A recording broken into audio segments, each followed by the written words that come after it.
আমার নবীজি যখন একজন বুড়িকে সহযোগিতা করেছিল, একজন বুড়ি ইসলাম ধর্ম গ্রহণ করবে না বলে আপনার মক্কা থেকে মক্কা ছেড়ে দিয়ে যেন অন্য জায়গায় বসবাস করার জন্য পুটলি মাথায় নিয়ে চলতে আরম্ভ করেছিল। আমার নবীজি ওই বুড়িকে জিজ্ঞাসা করে না তুমি হিন্দু না মুসলিম, তুমি জৈন না খ্রিস্টান, তুমি ইহুদি না নাসারা। আমার নবীজি জিজ্ঞাসা করে না। আমার নবীজি বলেছিল বুড়িমা এত বড় পুটলি নিয়ে তোমার যাইতে বড় অসুবিধা হয়, দাও দাও আমার মাথায় উঠায় দাও, আমি এই পুটলিটা তুমি যেই জায়গায় যাবা আমি সেই জায়গায় পৌঁছায়া দিব। ওই বুড়ি জানতো না যার ভয়ে আমি মক্কা ছেড়ে পালাই এই সন্তানটাই সে সন্তান। ওই বুড়ি কিন্তু জানতো না আমার নবীর মাথায় আপনার পুটলি উঠায়া দিল। আমার নবীজি ওই বুড়ির গম্বরস্থলে আপনার পৌঁছা দিল। এবার বুড়ি বলল বাবা রে তোমার নামখানা কি বলো, এত সুন্দর ব্যবহার এত সুন্দর চরিত্র আজকে মক্কা নগরে কারো দেখি না। আমার নবীজি বললে বুড়ি মা আমার নামখানা জানলে আজকে তোমার রাগ হয়ে যাবে, আমার নামখানা জানলে আজকে তোমার মনটা খারাপ হয়ে যাবে, অতএব আমার নাম জানা তোমার দরকার না।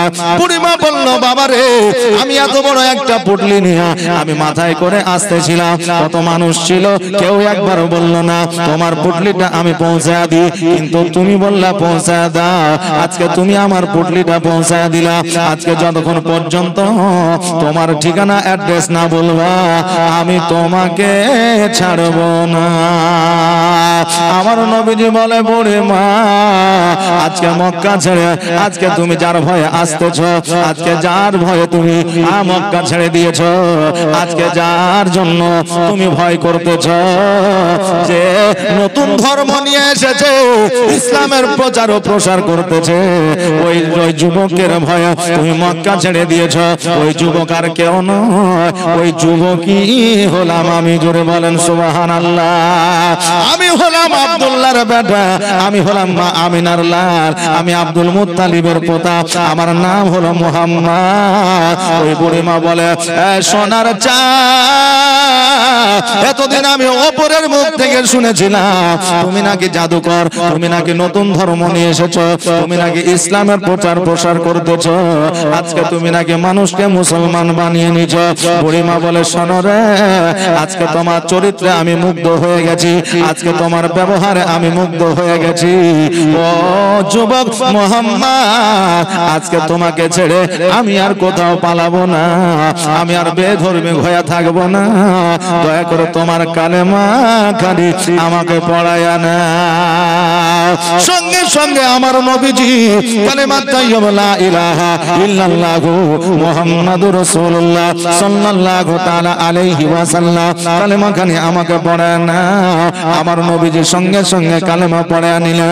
আর ওই বুড়ি মা নবীর চরিত্র দেখে নবীর ব্যবহার দেখে কালেমা পড়ে মুসলমান হয়ে গেলেন। বাবাজি ভাইরা আজকে আমার নবীজি তলোয়ার দেখায়া মুসলমান বানায় নাই, আজকে আমার নবীজি জাদু করে মুসলমান বানায় নাই, আজকে আমার নবীজি টাকা পয়সার লোভ দেখা মুসলমান বানায় না। আমার নবীজির আখলাক চরিত্র ব্যবহার দেখিয়া সকল মানুষ ইসলামকে কবুল করেছে। জোরে বলেন সুবহানাল্লাহ। আজকে বাবাজি ভাইরা আমরা মুসলমান, আমাদের মধ্যে যে প্রতিহিংসা শুরু হয়েছে, আজকে আমাদের মধ্যে একে অপরের প্রতি ভালোবাসা না, আজকে আমরা মুসলমান আমরা নিজের স্বার্থকতা নিয়ে ব্যতিব্যস্ত হয়ে আছি। আমরা মুসলমান আমরা আমিত্বের জন্য লড়াই করতেছি। আজকে এক ভাই অপর ভাইয়ের সঙ্গে মিল নাই, পাড়া প্রতিবেশীর সঙ্গে মিল নাই। আজকে ভাই ভাই যদি মিল না থাকে, প্রতিবেশীর সঙ্গে যদি মিল না থাকে, আত্মীয় স্বজনের সঙ্গে যদি মহব্বত না থাকে, মুসলমানের প্রতি কি তার দরদ থাকবে? থাকবে না। যেই মুসলমানের নিজের মায়ের পেটের ভাইয়ের সঙ্গে মহব্বত না, অপর মুসলমানের প্রতি তার মহব্বত থাকতে পারে না। আজকে বেরাদার অন্যান্য ধর্মের মানুষেরা আজকে আমরা মুসলমান আমাদের ধর্মের প্রতি আঘাত করে, তখন আমাদের মুখটা চুপ হয়ে যায়, তখন আমরা কথা বলতে পারি না, তখন আমাদের মস্তানি শেষ হয়ে যায়। কিন্তু আমি মুসলমান, অপর মুসলমান আরেকজন মুসলমান যখন বলে দরুদ পড়া যাবে না, যখন বলে কিয়াম করা যাবে না, যখন বলে এই করা যাবে না, যখন বলে জিয়ারত করা যাবে না, তখন বলে এই মুসলমানের সঙ্গে চলা যাবে না। অন্যান্য ধর্মের মানুষ যখন আঘাত করে তখন আমাদের সবকিছু কথাবার্তা শেষ হয়ে যায়। আর আমি মুসলমান, অপরজন মুসলমান যখন একটা আপনার খারাপ কথা বলে, যখন বাবা আপনার বেআইনি কথা বলে, তাকে বুঝানো আমার যেখানে দরকার ছিল সেখানে না বুঝাইয়া তাকে কিলচর ঘুষি মারিয়া আরো রাগান্বিত কইরা দি। রেগে গেলে হবে না বাবা, যেটা বর্তমানে আমাদের শুধু জীবনী শুনলে হবে না, প্র্যাকটিক্যালি আমাদের কিছু বক্তব্যের দরকার আছে। যেহেতু আপনারা জীবনের আয়োজন করেছেন, জীবনী আপনাদের শোনায় যাব। আজকে আমার নবীজি বলেছেন ৭৩টা ফেরকা হবে, একটা ফেরকা জান্নাতি হবে। আমি আহলে সুন্নাত ওয়াল জামাতের মানুষ, আমি বলছি আমি জান্নাতি, দেওবন্দি বলছে দেওবন্দি জান্নাতি, ফারাজিরা বলছে তারা জান্নাতি। আজকে বাবারে, আজকে যে যে ফেরকাতে আছে সেটাই সেই বলতেছে আমি জান্নাতি। আপনাকে আল্লাহ বুদ্ধি দিয়েছে, জ্ঞান দিয়েছে, আপনি সুশিক্ষায় শিক্ষিত হয়েছে। আমি বলবো বাবারে, আজকে নিজের মন দিয়ে ভাবো কোনটা ঠিক আর কোনটা ভুল। আপনার যেটা ঠিক মনে হবে আপনি সেইটাই করেন, যেটা ভুল মনে হবে সেইটা আপনাকে করতে হবে না। একদিন বিচার ওই দরবারে হবে, জগতের মধ্যে বিচার করার মতো ক্ষমতা পাওয়ার আমার আল্লাহ কাউকে দেয় নাই। জোরে বলেন সুবহানাল্লাহ।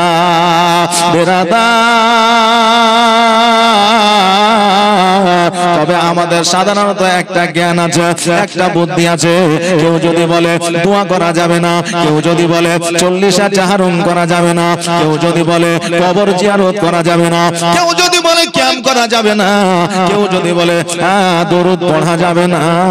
আমি হাদিস দ্বারা প্রমাণিত তো দূরের কথা, আমি একটা মেন্টালিটি, একটা বুদ্ধি দিয়ে আপনাদের কথা বলে যায়। আমরা যদি একসঙ্গে দোয়া করি এটা খারাপ না ভালো? ভালো না খারাপ? ভালো। আমরা যদি 40 চাহারুম করি এটা মানুষকে আমরা আপ্যায়ন করে খাওয়াই, মানুষকে খাওয়ানো ভালো না খারাপ? ভালো। আমরা যে কবর জিয়ারত করতে যাই, কবরকে আমাদের স্মরণ হয়, আর কবরকে স্মরণ হলে আমার আল্লাহ কাবিরা গুনাহ মাফ করে দেয়। এই জন্য কবর জিয়ারত করা ভালো না খারাপ? ভালো। আজকে যদি আমরা দরুদ পড়ি নবীর শানে, এটা আমাদের ভালো না খারাপ?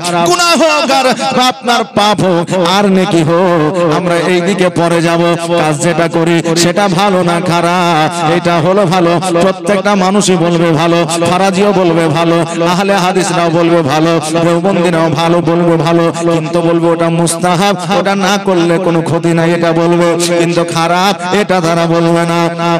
বাবারে, আজকে আমি বলি যে জিনিসটা সব জায়গায় ভালো, ওই জিনিসটা যদি আমরা করি আমাদের কি এমন ক্ষতি হয়ে গেল?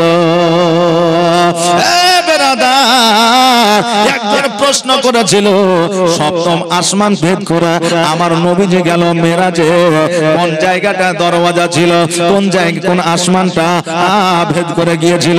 একজনকে প্রশ্ন করেছিল, বড় মুফতি ছিল, আজকে দলিল কোরআন খুলিয়া কোন জায়গা থেকে প্রমাণ করে দিতে পারেনি, কিন্তু একজন রাখাল বলেছিল প্রমাণ আমি করে দিব। বলে কেমন করে প্রমাণ করবা? একটা আয়না নিয়ে আসো। আয়না নিয়ে আসা হলো, আয়না বুঝেন তো, যে একটা আয়না নিয়ে আসো। আয়না নিয়ে আসা হলো, বলে তোমার চেহারাটা দেখো। বলে চেহারা দেখা যাচ্ছে, এই যে আয়নার মধ্যে তোমার চেহারা, বলো এই চেহারাটা তোমার কোন দরওয়াজা দিয়ে গেল, কোনখান দিয়ে ওই পার তুমি হইলা, কেমন করে তোমার মুখটা ওই আয়নার মধ্যে দেখা যায়? বলে এর কোনো দরওয়াজা নাই, জানালা না, এমনি আয়না এমন একটা সীসা যার মধ্যে অটোমেটিক ঢুকা যায়। ওই রাখাল বলল শোনো রে, আসমানের দরওয়াজা না, কিন্তু আল্লাহর সঙ্গে যার মহব্বত আছে সে যদি মনে করে সপ্তম আসমান ভেদ করে যাব, তার দ্বারা সম্ভব হয়ে যাবে। জোরে বলেন সুবহানাল্লাহ। বাবা যে ভাইরা, সব কিছু হাদিস কোরআন দ্বারা প্রমাণিত করতে হয় না। সব কিছু আপনি যে সত্যর মধ্যে আছে আপনাকে জানাতে হবে না। আপনার চলাফেরা দেখে মানুষ জানতে পারবে এই যুবকটা সততার মধ্যে আছে। আমি যেটা বলতেছিলাম, আজকে আমরা মুসলমান, আজকে আমাদের মধ্যে ঐক্যতা নাই বলে আমরা আজকে মুসলমান, আমাদের মধ্যে মহব্বত নাই বলে আজকে আমরা মুসলমান, একে অপরের প্রতি বিশ্বাস নাই বলে আজকে আমরা নেতা মানি না বলে, আজকে আমরা মোড়ল মানি না বলে, আজকে আমাদের সমাজ ব্যবস্থা নাই বলে আজকে আমাদের মসজিদ ধ্বংস হয়, আজকে আমাদের মাজার ধ্বংস হয়, আজকে মুসলমানকে আপনার মারা যেতে হয়। আজকে বেরাদার কত জায়গায় মুসলমানরা অত্যাচার সহ্য করে। আজকে শুধুমাত্র এটা কারোর দোষ নয়, অন্য কোনো ধর্মের দোষ নাই, আমাদের ধর্ম মুসলমান, আমাদেরই দোষ। এই জন্য আমাদেরকে ক্ষতিগ্রস্ত হতে হয়। একটা পরিবারের 4টা ভাই আছে, দেখবেন যখন 4টা ভাই যখন একত্রিত হয়ে থাকবে, পৃথিবীর কোনো শক্তি নাই আপনাদের আলাদা করবে, আপনাদেরকে ভাঙবে, শক্তি কারোর থাকবে না। কিন্তু যখন 4টা ভাইয়ের মধ্যে ভাঙন ধরবে, ভাঙা কি সহজ হবে কি হবে না? জি হবে কি হবে না? ভাঙা সহজ হয়ে যাবে। বেরাদার আমরা মুসলমান, আমাদের মধ্যে অনেক ভাগ হয়ে গেছে, শিয়া সুন্নি আহলে হাদিস ফারাজিলা মাযহাবী অনেক কিছু হয়ে গেছে। আমাদের মধ্যে মহব্বত নাই বলে আজকে তারা আমাদের ভাঙতে পারছে। বাবারে, আমি আজকে বিভেদ লাগানোর কথা বলছি না, আজকে আমি কোন ধর্মকে ছোট করে বলছি না। আজকে আমাদের বর্তমান যে পরিস্থিতি সেইটা নিয়ে আপনাদের সম্মুখে বললাম। বেরাদার সবচাইতে বড় কথা হইল আমাদের সমাজ ব্যবস্থাকে গুরুত্ব দিতে হবে, আমাদের যারা বড় আছে তাদেরকে সম্মান দিতে হবে, আমাদের গুরুজনরা যেটা বলবে সেটাকে মান্য করে চলতে হবে। তবে আমাদের মহব্বত একে অপরের প্রতি আসবে, নচেত একে অপরের প্রতি মহব্বত আনা সম্ভব নয়।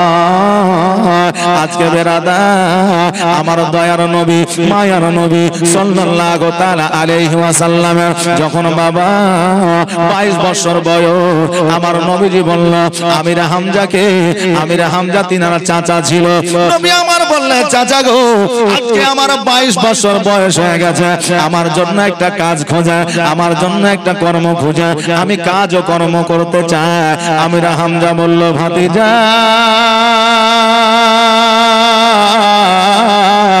আজকে তুমি এতি, আজকে তোমার বাপ না, তোমার মা না, আজকে আমরা তোমাকে লালন পালন করে বড় করলাম।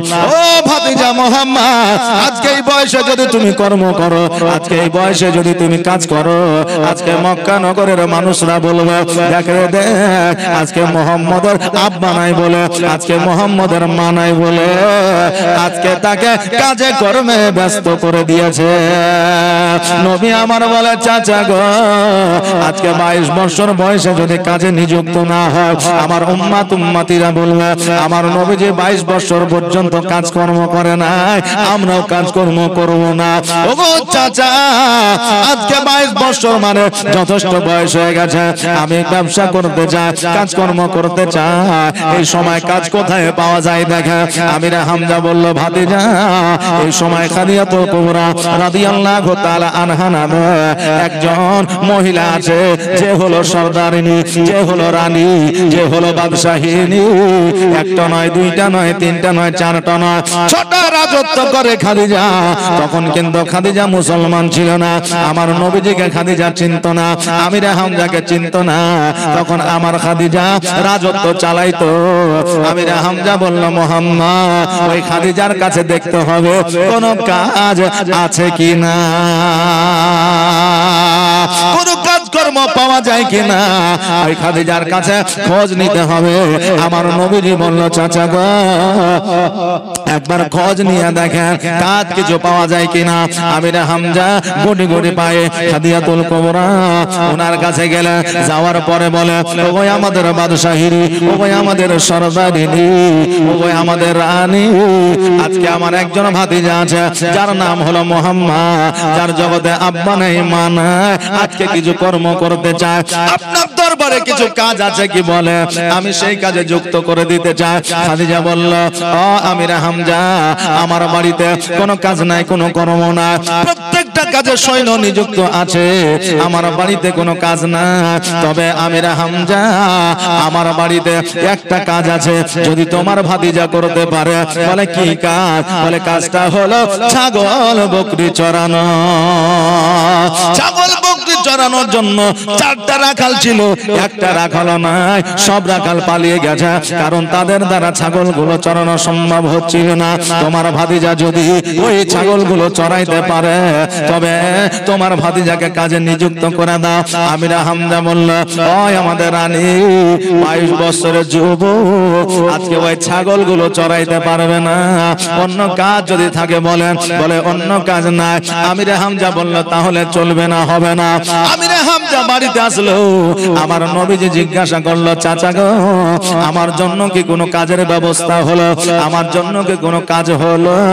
আমির হামজা বলল, ভাতিজা সমস্ত কাজে লোক নিযুক্ত করা আছে, কোনো কাজ পাওয়া গেল না। নবী আমার বলে, চাচা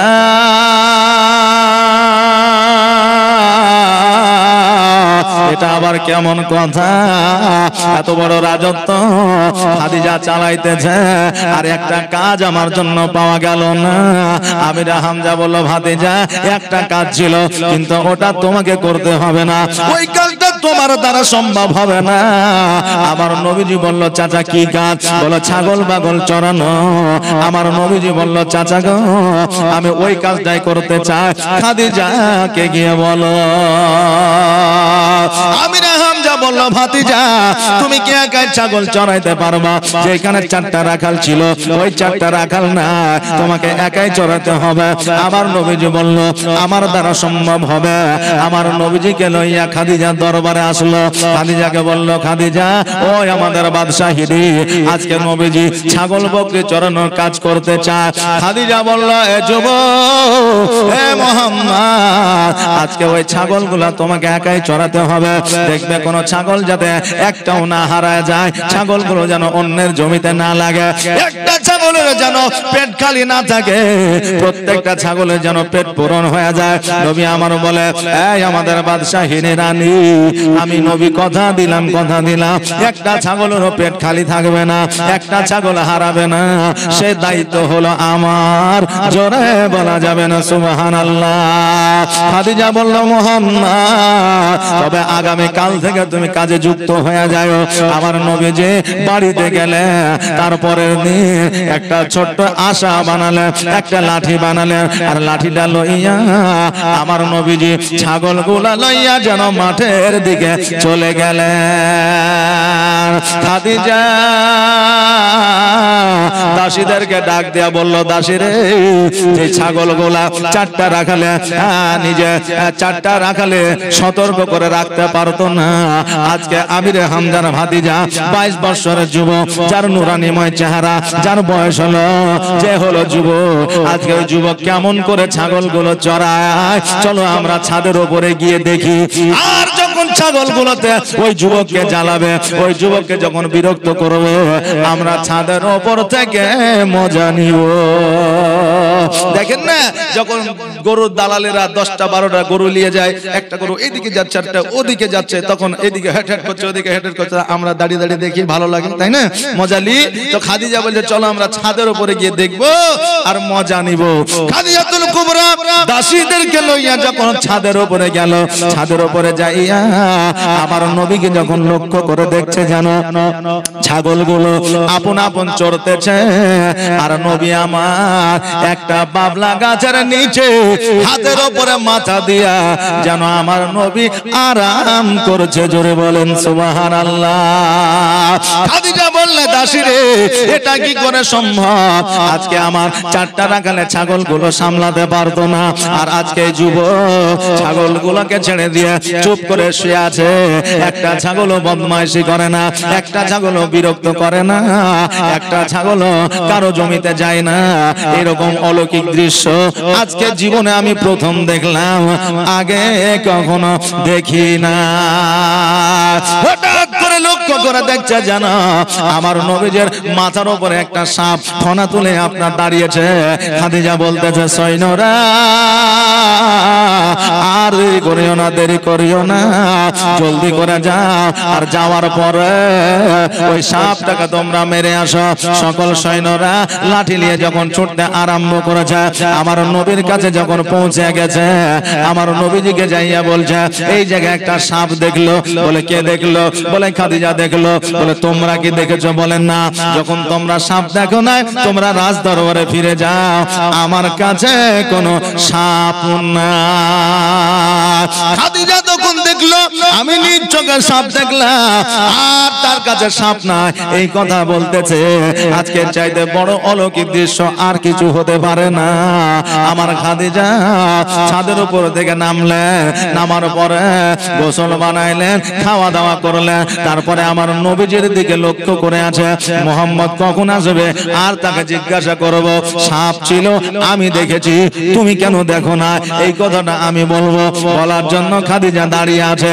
এবার বাবাজি ভাইরা, বিকেল বেলা আমার নবীজি ছাগলগুলোকে আপনার ঘরের মধ্যে ঢোকায় দিল গনে গনে। আর খাদিজা চিন্তা করে হায় রে, একটা ছাগলের পেট খালি না, সকল ছাগলের পেট পূরণ হয়ে গেছে। এর আগে এত রাখাল ছিল, এত টাকা ব্যয় করেছি, খরচা করেছি, কোনদিন আমার ছাগলের পেট পূরণ হয় না। আজকে মোহাম্মদ শুয়ে থাকিয়া ছাগলের পেট গুলো পূরণ করে দিয়েছে। আমার নবীকে ডাক দেয় মোহাম্মদ, আজকে এতগুলো ছাগলের পেট পূরণ হয়েছে, তোমার মাথার উপরে একটা সাপ ছিল, সাপটা কেন দেখা গেল না? আমার নবীজি বলতেছে এই আমাদের রানী বাদশাহিনী, আজকে এই ছাগলগুলো আমাকে বিরক্ত করে না, পেরেশানি করে না, কারো জমিতে যায় না, কারণ এই ছাগলগুলোর একটা সর্দার আছে। এই ছাগলের সর্দার ছাগলগুলোকে বলে দিয়ে যায় আমাদের দলের সোনারে, আজকে এতদিন আমাদের রাখালে চড়িয়েছে, আর আজকে আমাদের যে চড়াইতে আসতেছে এ জগতের রাখাল নয়, এ আমাদের দেখভালকারী নয়, এ হলো দনজাহানের বাদশা আকা মওলা মুহাম্মদ রাসূলুল্লাহ সাল্লাল্লাহু তাআলা আলাইহি ওয়াসাল্লাম।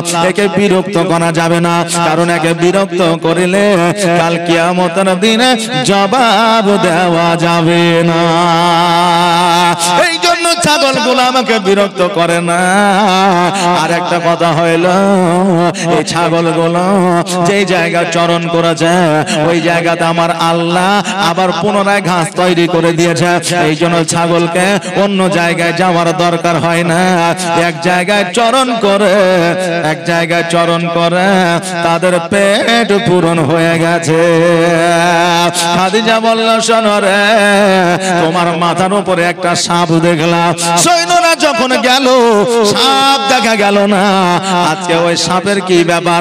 আমার নবীজি বলল শোনো গো, আজকে যখন আমি ওই বাবলা গাছের নিচে শুয়েছিলাম, আমি ওই ছাওয়ার মধ্যে ছিলাম, সূর্যের আলো আমার মুখের উপরে পড়তেছিল, এই জন্য ওই সাপটা ফনা তুলে ওই সূর্যের আলোটাকে আড়াল করেছিল, যাতে ওই সূর্যের আলোটা আমার মুখের উপরে না পড়ে। জোরে বলেন সুবহানাল্লাহ। আমাকে চবল দেওয়ার জন্য নয়, আমাকে দংশন করার জন্য নয়, যাতে ওই সূর্যের আলোতে, সূর্যের তাপে আমি নবী বিরক্ত না হই, এই জন্য ওই সাপের ফনা তুলিয়া ওই সূর্যের আলোটাকে ছায়া করেছিল। জোরে বলেন সুবহানাল্লাহ। মেঘে মাথায় ছায়া করে মোর নবীজির মাথাতে, আর সাপ এসে হাওয়া করে দয়ার নবীর গায়েতে। জোরে বলেন সুবহানাল্লাহ। মেঘ এসে ছায়া করে মোর নবীজির মাথাতে, সাপ এসে হাওয়া করে দয়ার নবীর গায়েতে। তাকিয়ে দেখে দয়ার নবী, তাকিয়ে দেখে দয়ার নবী রহমতের খাজানা, দিন দুনিয়ার বাদশা সেজে তাজদারে মদিনা। তাই হালিমা তোমার কোলে কে এসেছে দেখো না, তাই হালিমা তোমার কোলে কে এসেছে দেখো না, দিন দুনিয়ার বাদশা সেজে তাজদারে মদিনা। মদিনা। মরুভূমির গরম বালি নরম পায়ে হাত বোলায়, মরুভূমির গরম বালি নরম পায়ে হাত বোলায়, আর সূর্য এসে উঁকি মেরে মুখ দেখে তার লজ্জা পায়। আর মরুভূমির গরম বালি নরম পায়ে হাত বোলায়, আর সূর্য এসে উঁকি মেরে মুখ দেখে তার লজ্জা পায়। চাঁদের মতো চাঁদ পেয়ে, চাঁদের মতো চাঁদ পেয়ে আর আমি না রইলি না, দিন দুনিয়ার বাদশা সেজে তাজদারে মদিনা। গায়ে হালিমা তোমার কোলে, গায়ে হালিমা তোমার কোলে, গায়ে হালিমা তোমার কোলে কে এসেছে দেখো না, দিন দুনিয়ার বাদশা সেজে তাজদারে মদিনা। খাদিজা বলে মুহাম্মদ আজকে তোমার মধ্যে এত অলৌকিক দৃশ্য আছে, আজকে তোমার অলৌকিক দৃশ্য দেখিয়া আমি খাদিজা শোনো রে, আজকে থেকে তোমার প্রমোশন করে দিলাম, আজকে তোমাকে উচ্চ পদ দিয়ে দিলাম, আজকে থেকে তোমাকে ছাগল বকরি চড়াতে হবে না, আজকে থেকে তুমি আমার সেনাপতি হয়ে গেলে। জোরে বলেন সুবহানাল্লাহ। বাবাজি ভাইরা, আজকে আমরা আমিত্বের জন্য লড়াই করছি, নিজের স্বার্থকর্তা আগে দেখছি। আজকে মুড়লকে পরিবর্তন করে অন্য কাকে মুড়ল করলে আমরা জিজ্ঞাসা করি না এই মুড়লটা কেন পরিবর্তন হলো, এই সর্দারটাকে কেন তোমরা পরিবর্তন করলা, জিজ্ঞাসা করি না। মসজিদের ইমামকে যদি আমরা তাড়াইয়া দিই, অন্য একজন ইমামকে ডাকিলে ওই ইমাম কিন্তু জিজ্ঞাসা করে না এই আগের ইমাম কেন চলে গেল, কি এমন দোষ ছিল, এটা জিজ্ঞাসা করি না। নেতা গ্রামের মেম্বারকে যখন আমরা পরিবর্তন করি, আমরা জিজ্ঞাসা করি না এই মেম্বারের কি এমন অভ্যাস খারাপ ছিল। মন্ত্রী যখন চেঞ্জ করে আমরা কিন্তু জিজ্ঞাসা করি না, আমরা নিজে পদ পেলে আমরা খুশি হয়ে যাই। কিন্তু আমার নবীজি বলে খাদিজা আমাকে সেনাপতি রাখবে, আমার আগে তোমার সেনাপতি আছে, আজকে ওই সেনাপতিকে বাদ দিবা কারণ কি, আজকে তোমার ওই সেনাপতি যদি বাদ হয়ে যায় আমি নবী সেনাপতি থাকব না। খাদিজা বলল এ মুহাম্মদ আজকে যে আমার সেনাপতি আছে সেই সেনাপতি থাকবে, তার যে বেতন আছে সেই বেতনটা সে পাবে, সে শুধু কাজ করবে, কর্ম করবে, কিন্তু তুমি শুধু সেনাপতি হয়ে থাকবে বুদ্ধি বিদ্যা দেওয়ার জন্য। জোরে বলেন সুবহানাল্লাহ। যেই বাবা রাজা হয়, যে দেশের নেতা হয়, যে বাবা সরদার হয়, তার মধ্যে কিন্তু আলাদা বুদ্ধি থাকে, কারণ হইল তার মধ্যে যদি বাড়তি বুদ্ধি না থাকে তার দ্বারা নেতাগিরি করা যাবে না, সে নেতাগিরি করতে পারবে না। খাদিজা মনে করলো এই ছেলেটাই যুবকটা আমার কাজের হবে, এই জন্য আমার নবীকে সেনাপতি বানায়া দিল। আমার নবীজি বাড়িতে আসিয়া আমির হামজাকে বলল চাচা গো আজকে আমি ছাগল চড়াইতে গিয়েছিলাম, জানা চাচা গো আমার খাদিজাতুল কুবরা আমাদের বাদশাহিনী, আমাদের রানী আমার কাজ কর্ম দেখিয়া আজকে আমাকে সেনাপতি বানায়া দিয়েছে। আমির হামজা বলল মুহাম্মদ আজকে যে তুমি খাদিজার সেনাপতি হয়েছ, আজকে তোমার মা বেঁচে থাকলে, আজকে তোমার আব্বা যদি বেঁচে থাকতো, আজকে কতই না তারা খুশি হইয়া যাইত। নবী আমার বলে চাচা গো আজকে যদি আমার মা বেঁচে থাকতো, আজকে যদি আমার আব্বা বেঁচে থাকতো, আজকে আমার আব্বা মাকে কতই না খুশি দেখতাম। জোরে বলেন সুবহানাল্লাহ। আমার নবীজি পরের দিন যখন খাদিজার রাজদরবারে আসিল, আমার খাদিজা বলল মুহাম্মদ তুমি কি জীবনে কোনোদিন ব্যবসা করেছ, জীবনে কোনোদিন বাণিজ্য করেছ? আমার নবীজি বলল আমাদের বাদশাহিনী আমি জীবনে কোনোদিন ব্যবসা বাণিজ্য করিনি ঠিকই, কিন্তু আমি আমার চাচার সঙ্গে বাণিজ্যে গিয়েছিলাম। ব্যবসা করিনি ঠিকই, কিন্তু ব্যবসা সম্পর্কে আমার এক্সপেরিয়েন্স আছে, ব্যবসা সম্পর্কে বাণিজ্য সম্পর্কে আমার অভিজ্ঞতা আছে।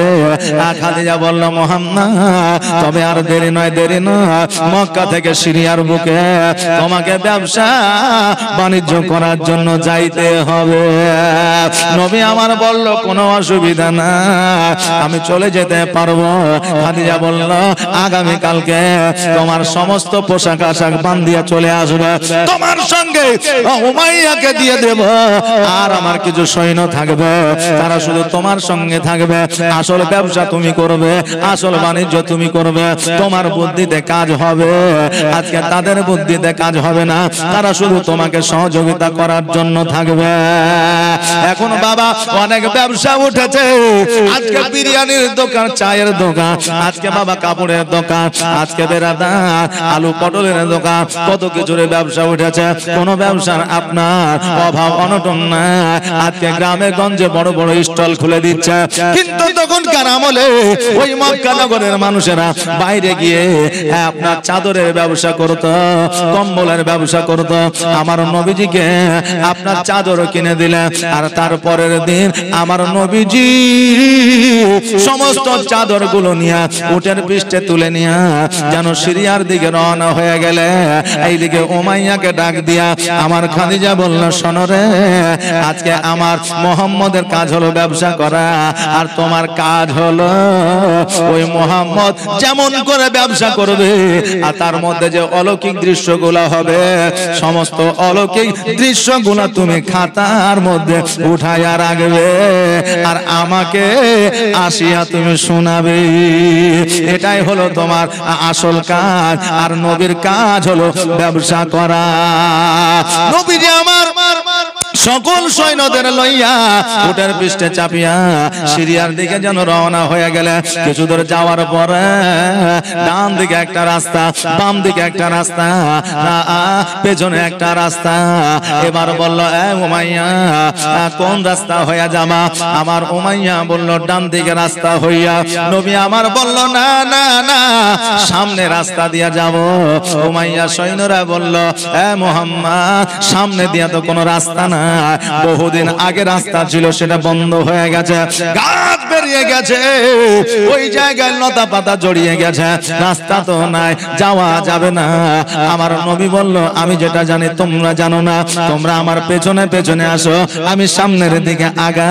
আমার নবী যখন উটের লাগামখানা ধরে টান দিলে, উট যখন সামনের দিকে আগাতে লাগলো, গাছপালা অটোমেটিক যেন দুই সাইডে সরে গেল, আর মিডিল দিয়ে যেন নবীর জন্য রাস্তা তৈরি হয়ে গেল। জোরে বলেন সুবহানাল্লাহ।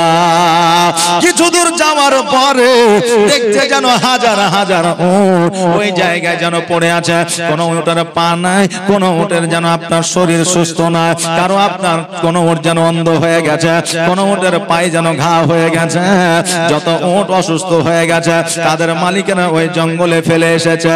উটেরা যখন আমার নবীকে দেখলো, আমার নবীকে বলল নবী গো, আমাদের জন্য একটু দোয়া করে দেন, আল্লাহ যেন আমাদের সুস্থ বানায়া দেয়।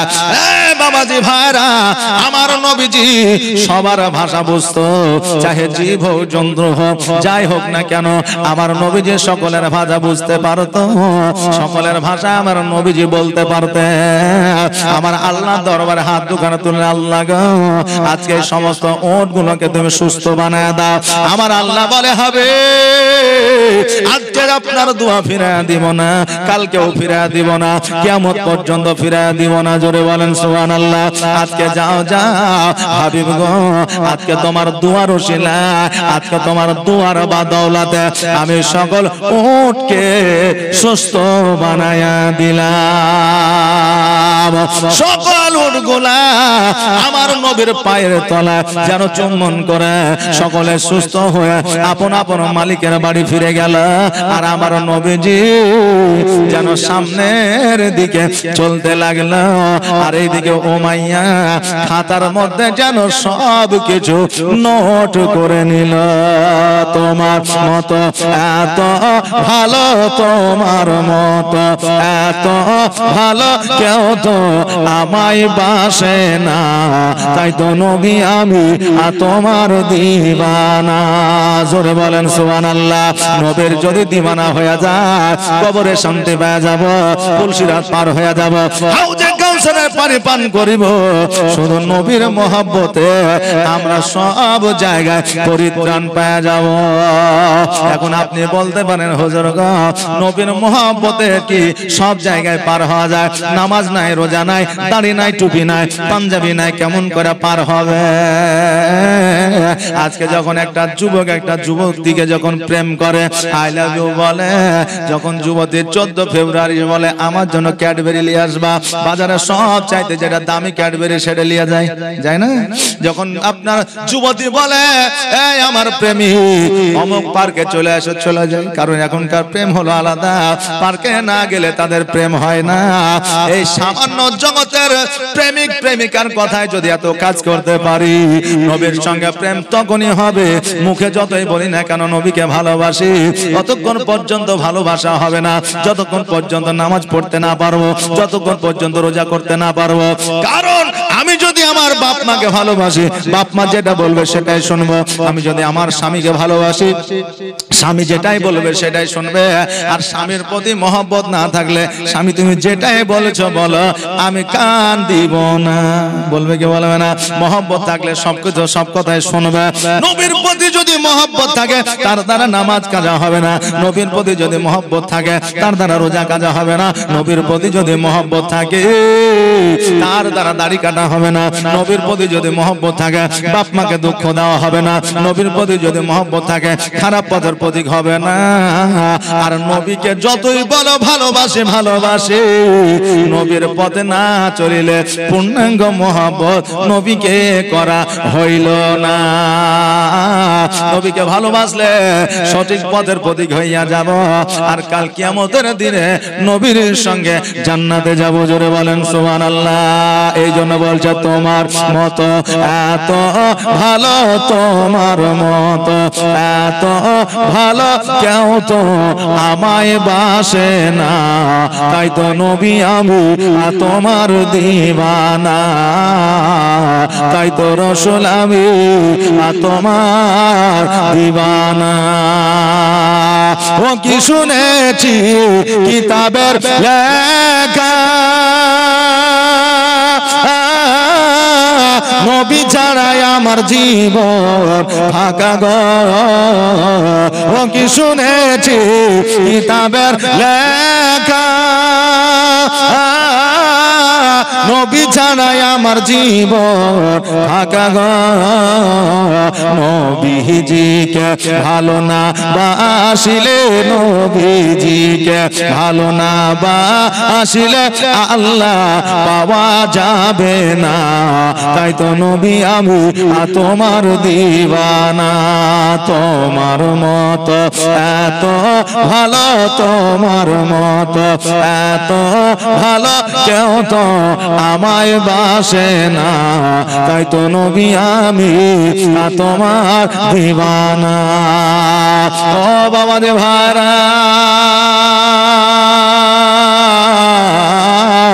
আমার নবীজি যখন ব্যবসা করতে আসলে যেই সমস্ত জিনিসপত্র বিক্রি করতে 6 মাস সময় লাগতো, আমার নবীজি 2 মাস পার হইয়া 3 মাস পূর্ণ হয় না সমস্ত চাদর বিক্রি করে শেষ করে দিয়েছে। জোরে বলেন সুবহানাল্লাহ।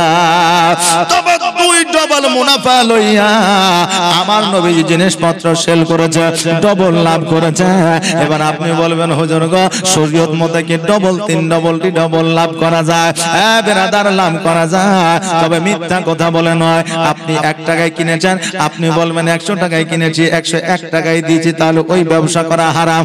আপনি যদি বলেন 1 টাকায় কিনেছি তোমাকে 1 লক্ষ টাকায় দিব, নিতে হয় না, না নিতে হয় না, না এই ব্যবসা শরীয়ত মতে যায়। আপনার পণ্য 1 টাকায় কিনেছেন, যত খুশি লাভ করতে পারেন, অসুবিধা না, কিন্তু মিথ্যা বলে লাভ করা যাবে না। সত্য বলে তোমাকে লাভ করতে হবে, তবে সেটা প্রযোজ্য হবে, জায়েজ হবে। আমার নবীজি ডবল লাভে জিনিসপত্র বিক্রি করে দিলে। এবার সৈন্যদের বলল, সৈন্যরা চলো আমরা মক্কায় ফিরে যায়। এবার সৈন্যরা কিন্তু প্রেস্টিজে পড়ে গেছে। আমরা যখন জিনিসপত্র সেল করতে আসি, আমাদের 6 মাসের মাল নিয়ে আসলে 1 বছর হয়ে যায়, আর নবী 6 মাসের জিনিস নিয়ে আসা 3 মাসের মধ্যে সেল করে দিয়েছে। এখন খাদিজার কাছে যদি ফিরে যায়, আমাদের মান প্রেস্টিজ ডাউন হয়ে যাবে। এই জন্য আমার নবীকে বলতেছে, মোহাম্মদ যদি আমরা আর কিছুদিন পরে যাই, রাস্তাঘাটে ডাকাত ফাকাত থাকবে না, ছিনতাইও হবে না, আমরা 2 মাস পরে যাব। নবী আমার বললেন, আজকে পৃথিবীর মধ্যে এমন ডাকাত না যে আমি নবী আমার কাছ থেকে ছিনতাই করব। জিনিস যেহেতু সেল হয়ে গেছে, আর বিদেশে থেকে লাভ নাই। যতদিন আমরা থাকবো, আমাদের রানীর টাকা খরচা হবে, আমাদের একটা খোরাক আছে, থাকার একটা খরচা আছে, অতএব ওই খরচাটা আমাদের বেঁচে যাবে। ফুজুল খরচা করা আর ফালতু অপচয় করাকে আমার আল্লাহ পছন্দ করে না। সকল সৈন্যদের লইয়া আমার নবী যে মক্কার দিকে রওনা হয়ে গেল। এইদিকে খাদিজা বলতেছে, দাসীরা রে, মোহাম্মদ যে আমার সেনাপতি আছে, ওই সেনাপতি মনে হয় রাজ দরবারে ফিরেছে। দাসীরা বলছে, আপনি যে কি বলেন, গেলছে তো 6 মাসের জিনিসপত্র নিয়ে, আর মাত্র 3 মাসে বুঝেনি, কেমন করে আসবে? আপনি ভুল বুঝছেন। খাদিজা বলল, না আমি ভুল বুঝছি না, আমি বুঝতে পারছি, আমার মন বলছে, আমার প্রাণ বলছে মোহাম্মদ আসছে। দাসীরা বলল, তবে চলেন ছাদের উপরে যাই, যাওয়ার পরে একটু দেখি, যদি গাছপালাগুলো নড়ে যদি দেখতে পাই, জানবো মোহাম্মদ আসছে। তখন বাবা ইন্টারনেটের ব্যবস্থা ছিল না, ফোনের ব্যবস্থা ছিল না, কলের ব্যবস্থা ছিল না, চিঠির ব্যবস্থা ছিল না যে কল করে চিঠি দিয়ে জানায়া দিবে, খাদিজা আমরা আসতেছি। বেরাদার, আমার খাদিজাতুল কুবরা রাদিয়াল্লাহু তাআলা আনহা যখন দাসীদের লইয়া যখন ছাদের উপরে গেল, দেখছে যেন নবীজি আমার সৈন্য নিয়া, দলবল নিয়া খাদিজার রাজ দরবারে ফিরেছে। জোরে বলেন সুবহানাল্লাহ। দাসীরা বলল, এ খাদিজা, বলো বলো, আজকে মোহাম্মদ রাজ দরবারে ফিরেছে, তুমি কেমন করে জানলে? না, আমার খাদিজা বললে, দাসীরা, মোহাম্মদ যখন আমার রাজ দরবারে থাকতো, মোহাম্মদ যখন আমার রাজ দরবারে আসতো, তখন তার শরীর থেকে একটা খুশবু বের হতো, সেন্ট বের হতো। ওই খুশবুটা, সেন্টটা আমি খাদিজা পাইলাম, আর তখনই বুঝে গেলাম মোহাম্মদ আমার রাজ দরবারে আসছে। দাসীরা বলল, না না, কেমন করে হয়?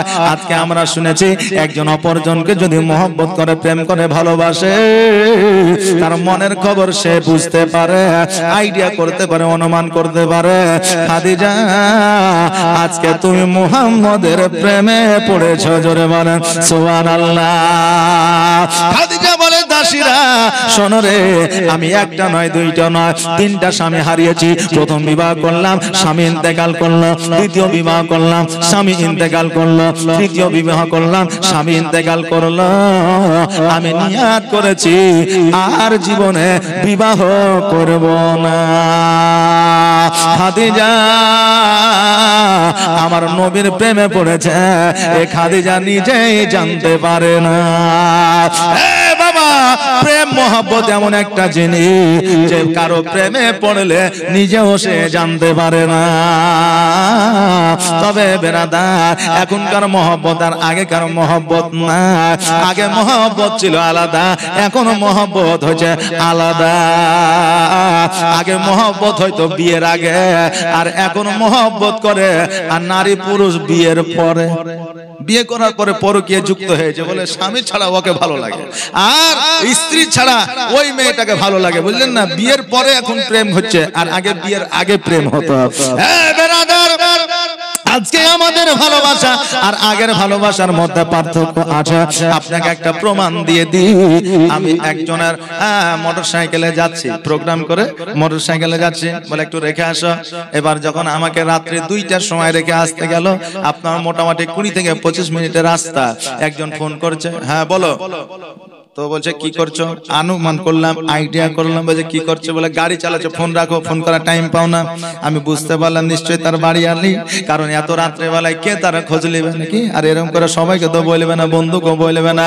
কিছুক্ষণ পরে যখন আবার ফোন আসলো, এবার ফোনটা রিসিভ করে বলছে, হ্যাঁ বলো।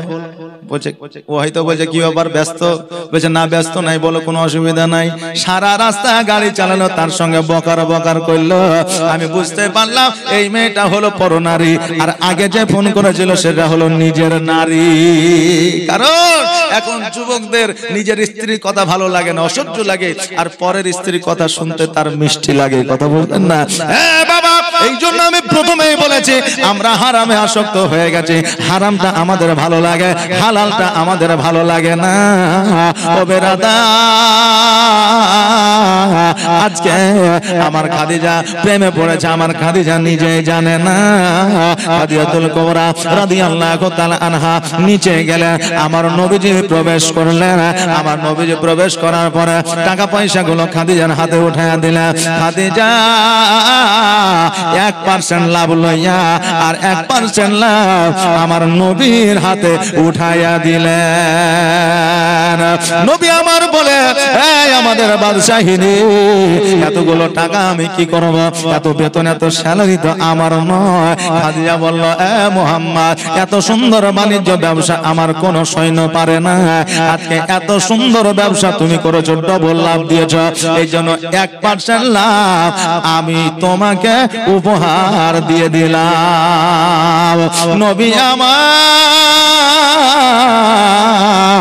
সমস্ত টাকাগুলো লইয়া বাড়িতে নিয়ে আসলো। আর বাড়িতে আসার পর আমার আমিরে হামজার হাতে টাকাগুলো উঠাইয়া দিল। আল্লাহুম্মা সাল্লাল্লাহু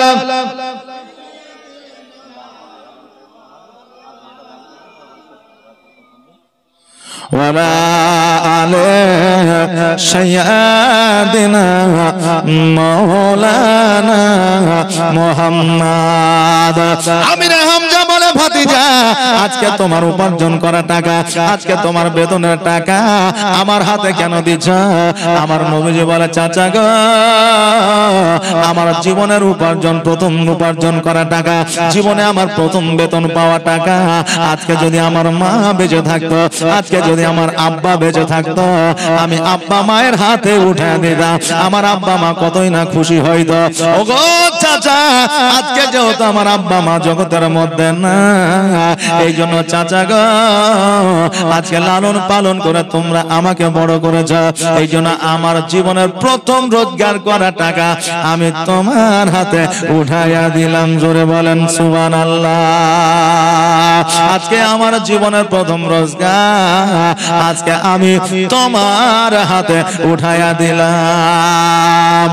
চাচা আমিরে হামজা বলে, ভাতিজা, আজকে তোমার মা কতই না খুশি হইতো, তোমার আব্বা কতই না খুশি হইতো। আজকে বেরাদার, বাপ মা সন্তানের রোজগার খাবে, উপার্জন খাবে, এরকম চিন্তা করে না। বাপ মা একটা চিন্তায় চিন্তিত থাকে, সন্তান আমার কবে নিজের পায়ে দাঁড়াবে, এই চিন্তায় চিন্তিত বাপ মা থাকে। আমিরে হামজা বলো, ভাতিজা, আজকে তোমার মা বাবা থাকলে কতই না খুশি হইতো। নবী আমার 2 চোখের পানি ছেড়ে দিয়ে বলে, চাচা গো, আজকে মা বাবা যদি আমার থাকতো, আজকে আমাকে কত আদর স্নেহ মায়া মমতা দিত, আজকে আমাকে কতই না ভালোবাসতো। ওগো চাচা, আজকে আমার মা আব্বা আজকে আমার কপালে চুম্বন করতো। চাচা গো, আজকে আমার মা বাবা, আজকে আমার মা আব্বা, আজকে আমার মোহাম্মদ নাম ধরে ডাকতো, আমাকে কতই না মধুর লাগতো। আজকে আমার আব্বা আমাকে খুবই মনে পড়ে। হে বাবা, মানুষ জীবনে 3টা জিনিস ভুলতে পারে না। কয়টা বললাম? 3টা জিনিস কখনোই ভুলবে না। যতই ধনী হোক, যতই বড় লোক হোক, যতই সুশিক্ষায় শিক্ষিত হয়ে যাক না কেন, যতই দেশ ছেড়ে বিদেশ চলে যাক না কেন, মানুষ জীবনে 3টা জিনিস ভুলতে পারে না। 1 নম্বর হলো মওত, 2 নম্বর হলো পিতা ও মাতা, আর 3 নম্বর হলো নিজের জন্মস্থান। জোরে বলেন সুবহানাল্লাহ। নবী আমার বলে, চাচা, আজকে আমার মা, আজকে আমার আব্বা, আজকে কতই না তাদের মনে পড়ে, তোমার স্মৃতি আজ বারে বারে। জোরে বলেন না সুবহানাল্লাহ। একটা আওয়াজ দিয়ে বলেন না সুবহানাল্লাহ। তোমার স্মৃতি আজ বারে বারে কেন যে পড়ছে মনে, তোমার মায়াবী মুখটা মাগো ভাসে শুধু দুনয়নে, ভাসছে শুধু দুনয়নে। মা ও মা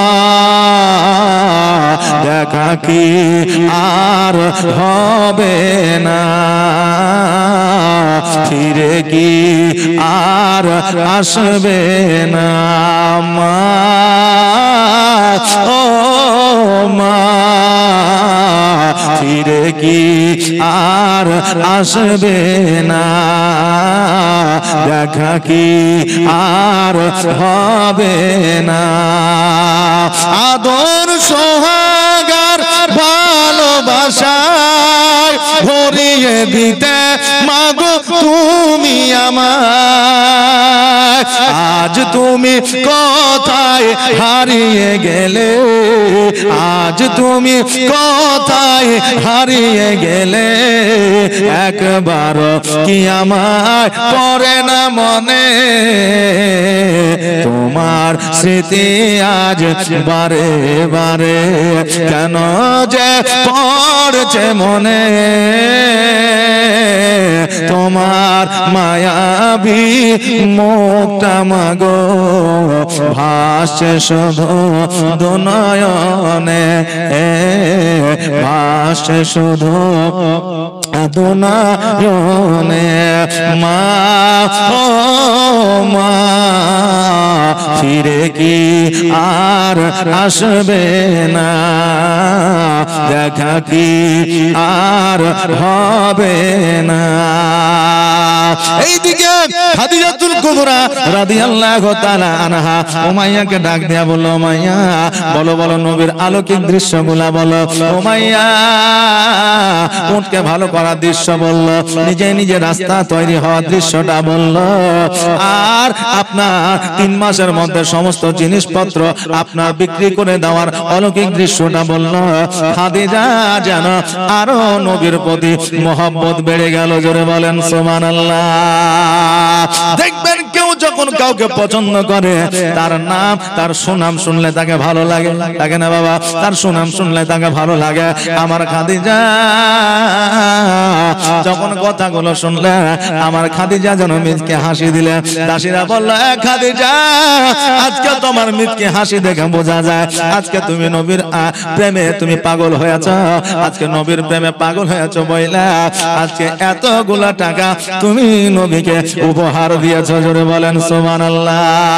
আজকে খাদিজা নবীর অলৌকিক দৃশ্য দেখিয়া খাদিজা নবীকে টাকা পয়সা উপহার দিল। আজকে আমরা নবীর জীবনী শুনেছি, আজকে আমার 5টা ভাইকে বলবো 1000 করে দেওয়া যাবে না নবীর মহব্বতে?